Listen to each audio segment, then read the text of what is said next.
السلام علیکم ورحمۃ اللہ وبرکاتہ۔ خوش آمدید میرے بھائی اور بہنوں، جو لوگ ماشاءاللہ اس مہینے کے بابرکت مہینے کے اندر جو ہے برکت والی عبادت کر رہے ہیں جو کہ روزہ ہے۔ ماشاءاللہ میں آپ سب کو خوش آمدید کہتا ہوں۔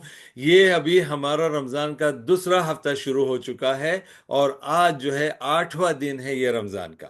اور اسی میں جو ہے میں آپ لوگوں کے لیے ایک بہترین بات نبی پاک صلی اللہ علیہ وسلم کی لے کر آیا ہوں، اور امید کرتا ہوں کہ انشاءاللہ آپ اس پر غور و فکر کریں گے اور اس کے مطابق بھی عمل بھی کریں گے، کیونکہ یہ روزے کی تقویت ہے، یہ روزے کی قبولیت کا سبب ہے ماشاءاللہ۔ اور حدیث کیا ہے؟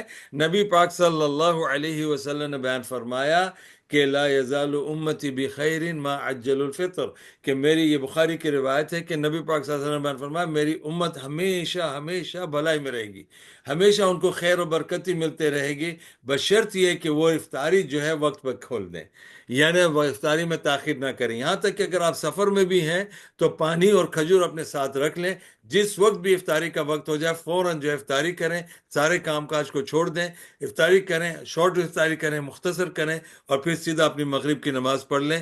امید ہے کہ انشاءاللہ آپ لوگ جو ہے اس پر عمل کریں گے۔ اللہ تعالیٰ مجھے بھی اور آپ سب کو جو ہے عمل کی توفیق عطا فرمائے۔ انشاءاللہ دوسری روایت کے لیے، دوسرے دن کے لیے میں آپ کے پاس دوبارہ ملوں گا۔ السلام علیکم ورحمۃ اللہ وبرکاتہ۔